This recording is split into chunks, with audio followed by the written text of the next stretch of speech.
Entre todos os santos da história, poucos despertam tanta admiração quanto São Francisco de Assis.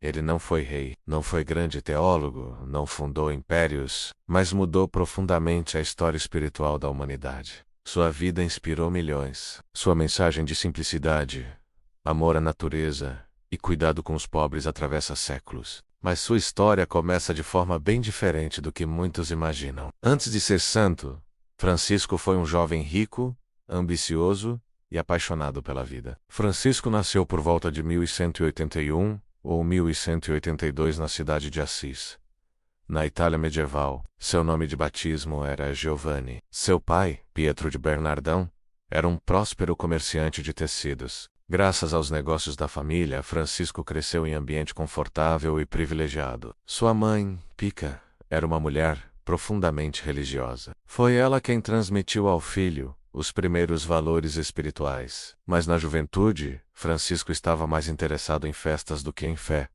Na adolescência e início da juventude, Francisco era conhecido por seu espírito alegre. Gostava de música, gostava de festas, gostava de gastar dinheiro, era generoso com amigos e extremamente popular. Seu sonho não era a santidade.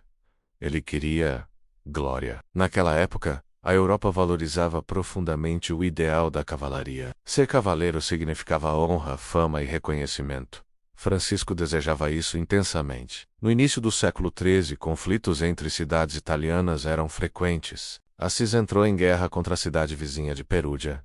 Francisco viu ali a oportunidade de conquistar prestígio. Ele se alistou cheio de entusiasmo. Mas a guerra não trouxe glória, trouxe sofrimento. O exército de Assis foi derrotado. Francisco foi capturado.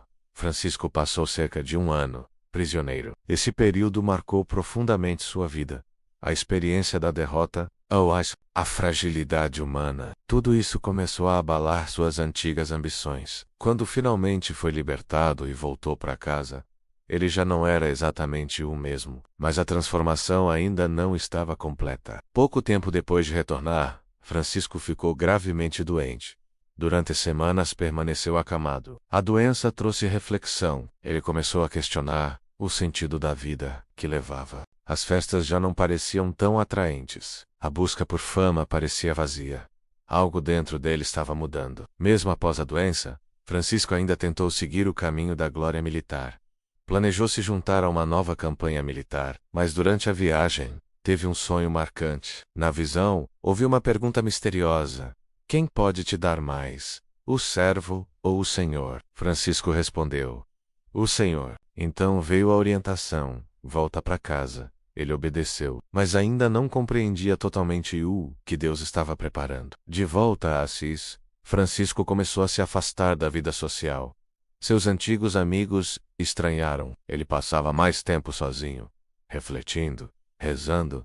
Sentia uma inquietação crescente. Algo maior parecia chamá-lo, mas ele ainda não sabia exatamente o que. Um dos momentos decisivos de sua conversão ocorreu quando encontrou um leproso. Naquela época, leprosos eram evitados e marginalizados. Francisco sentia repulsa deles, mas naquele dia, algo mudou. Ele desceu do cavalo, aproximou-se, abraçou o leproso e beijou sua mão. Mais tarde ele diria que aquele gesto transformou seu coração. Aquilo que antes lhe parecia amargo tornou-se doce. Pouco tempo depois, Francisco entrou em uma pequena igreja em ruínas. Era a igreja de São Damião. Enquanto rezava diante do crucifixo, ouviu uma voz: Francisco, reconstrói a minha igreja, que como vês está em ruínas. Ele interpretou isso de forma literal. Começou a restaurar igrejas abandonadas usando recursos próprios. Mas Deus estava falando de algo muito maior. Não era apenas um prédio. Era toda a igreja que precisava de renovação espiritual. Quando seu pai descobriu que Francisco estava vendendo tecidos da família para ajudar na restauração da igreja, ficou furioso. Houve conflito público. Francisco foi levado diante do bispo da cidade. Ali, diante de todos, tomou decisão radical. Renunciou à herança. Devolveu até as roupas ao pai e declarou que agora tinha apenas um pai, Deus. Esse gesto marcou ruptura definitiva com sua antiga vida. Depois de renunciar publicamente à riqueza da família, São Francisco de Assis iniciou uma vida completamente nova. Ele abandonou roupas luxuosas, vestia uma túnica simples. Passou a viver sem posses, sem dinheiro, sem propriedades. Aquilo que para muitos parecia loucura, para ele era liberdade. Francisco acreditava que seguir Jesus significava viver como Jesus viveu, com simplicidade absoluta. Inicialmente, Francisco entendeu literalmente a mensagem que ouvira diante do crucifixo. Ele começou a restaurar pequenas igrejas abandonadas nos arredores de Assis. Entre elas estavam a Igreja de São Damião, a pequena capela de Porciúncula e outras construções simples do campo. Francisco carregava pedras, trabalhava com as próprias mãos, pedia ajuda, cantava enquanto trabalhava. Sua alegria chamava a atenção de todos. Um dia, durante uma missa, Francisco ouviu a leitura do Evangelho, em que Jesus envia seus discípulos a pregar sem dinheiro, sem bolsa e sem sandálias extras. Aquelas palavras atingiram seu coração. Ele compreendeu que sua missão não era apenas reconstruir igrejas de pedra, era anunciar o Evangelho, vivendo-o radicalmente. A partir daquele momento, sua vida tornou-se missão. Pouco a pouco, outras pessoas começaram a se aproximar. Alguns admiravam sua coragem. Outros se sentiam inspirados por sua alegria. O primeiro companheiro foi Bernardo de Quintevole. Depois vieram outros. Eles decidiram viver juntos, compartilhando a mesma simplicidade. Assim nasceu a fraternidade que mais tarde seria conhecida como a Ordem dos Frades Menores. Francisco não queria títulos de poder. Por isso chamou seus seguidores de irmãos menores. Os irmãos não viviam em mosteiros fechados. Eles caminhavam pelas cidades, pregavam nas praças, ajudavam pobres, cuidavam de doentes. Francisco acreditava que a melhor forma de evangelizar era pelo exemplo. Ele costumava dizer: preguem o evangelho em todo o tempo. Usem palavras. Sua mensagem era simples: amor, paz, humildade. Francisco tinha profunda sensibilidade pela criação. Ele via a natureza como reflexo da bondade de Deus. Chamava o sol de irmão, a lua de irmão. Os animais eram tratados com carinho. Essa visão aparece de forma belíssima no famoso Cântico das Criaturas, um dos primeiros textos literários escritos em italiano. Séculos depois, essa espiritualidade ecológica continuaria inspirando o mundo. O grupo crescia rapidamente, mas para continuar a missão, precisava da aprovação da Igreja. Francisco e seus companheiros viajaram até Roma. Ali encontraram o Papa Inocêncio III. Inicialmente houve hesitação. A proposta de pobreza radical parecia extrema. Mas, segundo a tradição, o Papa teve um sonho simbólico. Viu Francisco sustentando a igreja que parecia desmoronar. Depois disso, aprovou a nova fraternidade. Esse momento foi decisivo. A missão franciscana recebeu reconhecimento oficial. Com a aprovação papal, o número de irmãos aumentou rapidamente. Eles se espalharam por várias regiões da Europa. A mensagem de simplicidade tocava profundamente as pessoas. Em uma época marcada por riqueza clerical e desigualdade social, a pobreza voluntária de Francisco parecia profética. Ele mostrava que o Evangelho ainda podia ser vivido de forma radical. Entre aqueles profundamente tocados pela mensagem de Francisco, estava Santa Clara de Assis. Clara abandonou sua vida nobre para seguir o mesmo ideal de pobreza. Com a ajuda de Francisco, fundou a comunidade feminina, que ficaria conhecida como as Clarissas. Esse movimento ampliou ainda mais a influência espiritual franciscana. Uma das características mais marcantes de Francisco era sua alegria. Mesmo vivendo sem dinheiro, mesmo enfrentando dificuldades, mesmo dormindo ao relento, ele agradecia, celebrava a vida. Para ele, a pobreza não era perda. Era liberdade. Era espaço para confiar completamente em Deus. O povo simples se identificava profundamente com Francisco. Ele falava sua linguagem. Caminhava entre eles. Não se colocava acima de ninguém. Sua vida tornava o Evangelho visível. Essa proximidade transformou o movimento franciscano em uma das forças espirituais mais importantes da Idade Média.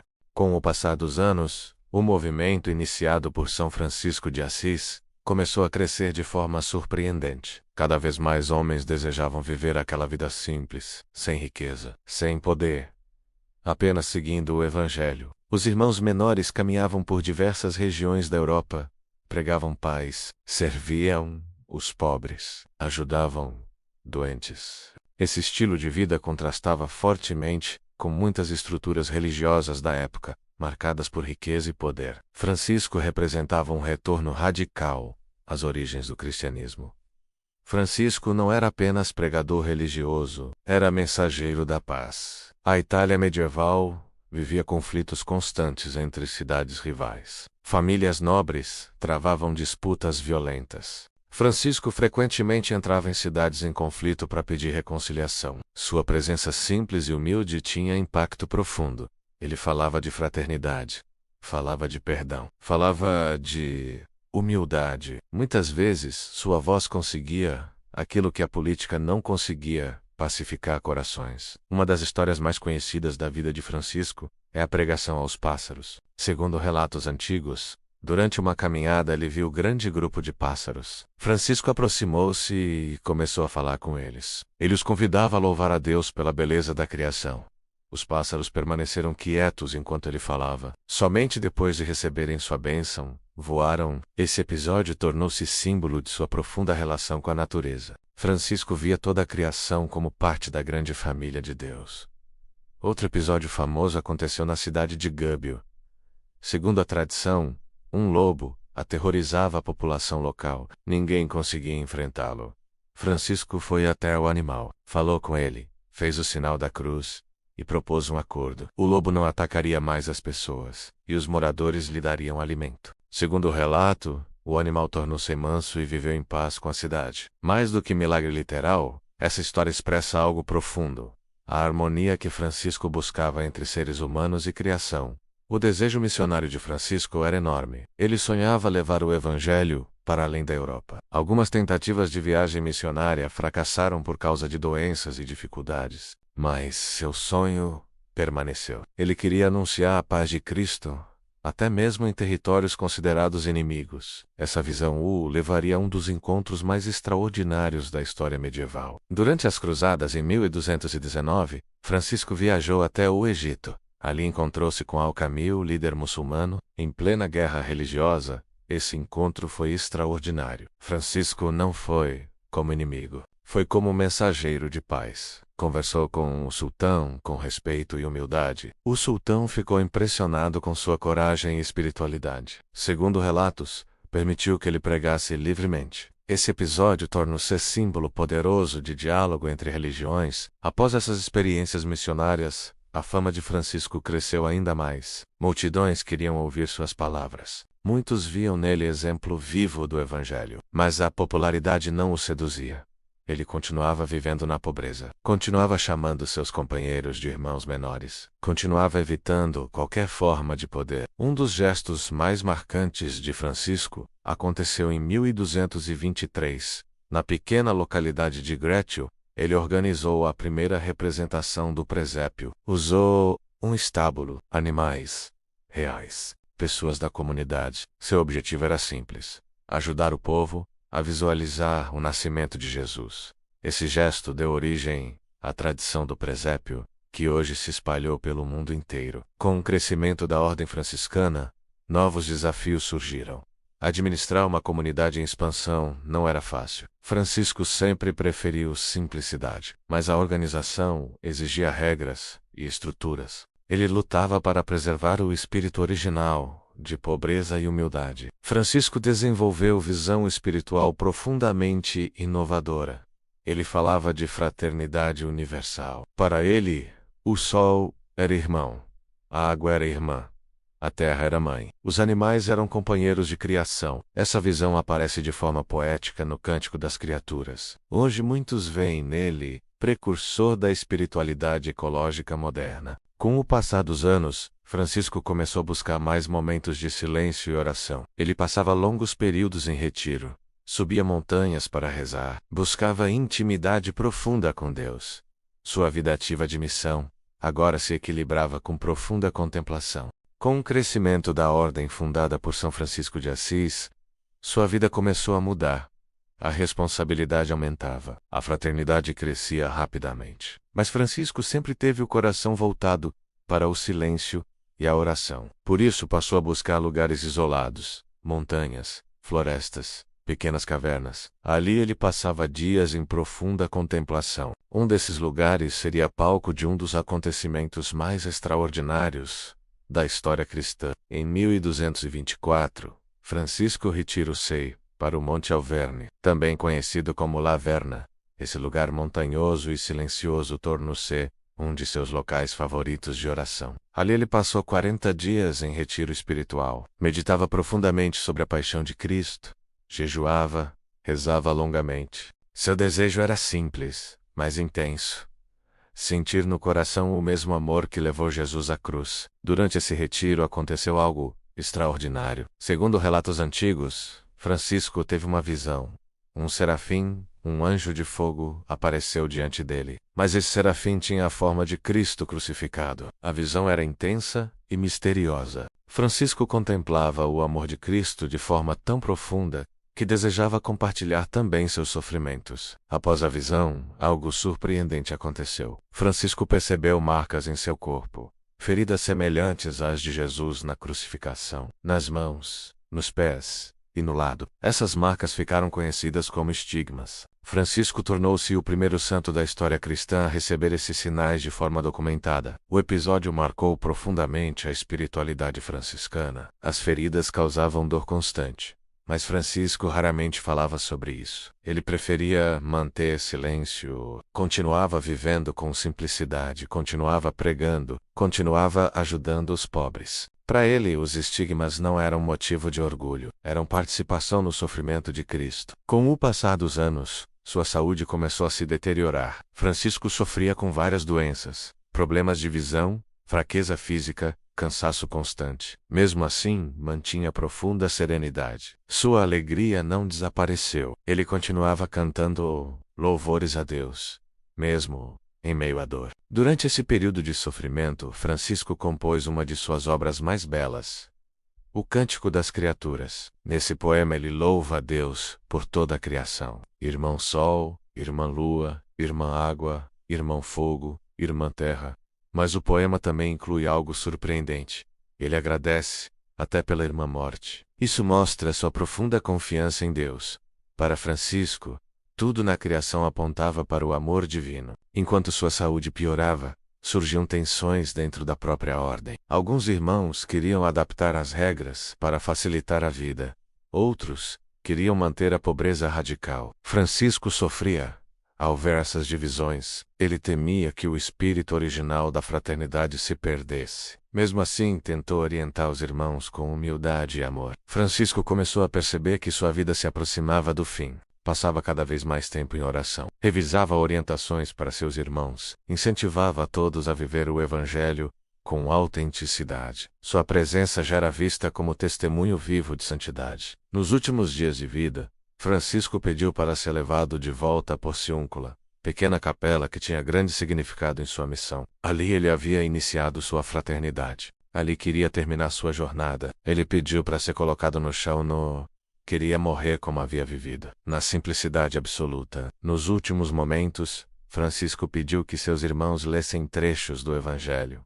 Rezou, cantou, abençoou seus companheiros. Sua vida inteira tinha sido uma busca por imitar Cristo. Agora ele se preparava para encontrá-lo face a face. Nos últimos momentos de sua vida, São Francisco de Assis estava cercado por seus irmãos. Ele havia pedido para ser colocado diretamente sobre a terra. Queria partir deste mundo da mesma forma como havia vivido, na pobreza absoluta. Os frades rezavam, cantavam salmos. Francisco, mesmo debilitado, ainda encontrou forças para abençoá-los. Era o dia 3 de outubro de 1226. Depois de uma vida dedicada à simplicidade, à fraternidade e ao amor por toda a criação, o santo de Assis partia para a eternidade. A notícia de sua morte espalhou-se rapidamente. Pessoas de toda a região começaram a chegar a Assis. Francisco já era considerado santo por muitos ainda em vida. Agora sua memória despertava profunda emoção. Homens, mulheres, pobres, nobres, todos queriam prestar homenagem. Ele havia tocado corações de todas as classes sociais. A santidade de Francisco era tão evidente que o processo de canonização foi extremamente rápido. Apenas 2 anos após sua morte, ele foi declarado santo pelo Papa Gregório IX. Foi uma das canonizações mais rápidas da história da Igreja. Logo depois começou a construção da Basílica de São Francisco de Assis, que se tornaria um dos centros de peregrinação mais importantes do mundo cristão. Após sua morte, a fraternidade fundada por Francisco continuou crescendo. A Ordem dos Frades Menores esparrou-se por toda a Europa. Com o tempo surgiram vários ramos: frades menores, clarissas, Terceira Ordem Franciscana. Milhares de homens e mulheres passaram a viver inspirados pelo ideal franciscano: pobreza, humildade, serviço. Francisco trouxe algo novo para a espiritualidade cristã. Ele mostrou que a santidade podia ser vivida fora dos mosteiros fechados, nas ruas, entre o povo, entre os pobres. Ele não buscava poder, não buscava influência política. Buscava apenas viver o Evangelho literalmente. Esse testemunho renovou profundamente a Igreja medieval. Um dos aspectos mais impressionantes de sua espiritualidade é a fraternidade universal. Francisco via todos os seres como irmãos. Não apenas os seres humanos, mas também a natureza, sol, lua, água, animais. Essa visão aparece claramente no Cântico das Criaturas. Séculos depois, sua mensagem continua inspirando movimentos ecológicos e espirituais ao redor do mundo. Em 1979, o Papa João Paulo II declarou São Francisco padroeiro da ecologia. Essa decisão reconheceu algo que já era evidente. Muito antes da preocupação ambiental moderna, Francisco já falava sobre respeito à criação. Para ele, a natureza não era recurso a ser explorado, era presente divino a ser cuidado. Francisco ultrapassa fronteiras religiosas. Cristãos de diversas tradições admiram sua vida. Até mesmo pessoas sem religião reconhecem seu exemplo de simplicidade e compaixão. Seu encontro com o sultão Al-Kamil tornou-se símbolo histórico de diálogo entre culturas e religiões. Em tempos de conflito, sua figura continua sendo ponte de paz. O mundo mudou muito desde o século XIII. Mas a mensagem de Francisco continua atual. Em uma sociedade marcada pelo consumo excessivo, ele fala de simplicidade. Em um mundo de conflitos, ele fala de paz. Em uma cultura individualista, ele fala de fraternidade. Em um planeta ameaçado ambientalmente, ele fala de cuidado com a criação. Sua vida continua sendo farol espiritual. A história de São Francisco mostra algo poderoso. A verdadeira transformação começa no coração. Ele nasceu rico, sonhou com glória militar, buscou fama, mas encontrou algo maior. Descobriu que a verdadeira grandeza está no amor, no serviço. Se a história de São Francisco tocou você, talvez seja porque sua mensagem continua viva. A mensagem de que felicidade não está no que possuímos, mas no amor que compartilhamos. E talvez assim como Francisco descobriu um dia, a verdadeira riqueza esteja na simplicidade. Antes de sair do vídeo, já clica em se inscrever, curte e compartilha. Isso ajuda o canal e para que mais pessoas tenham acesso a esse conteúdo.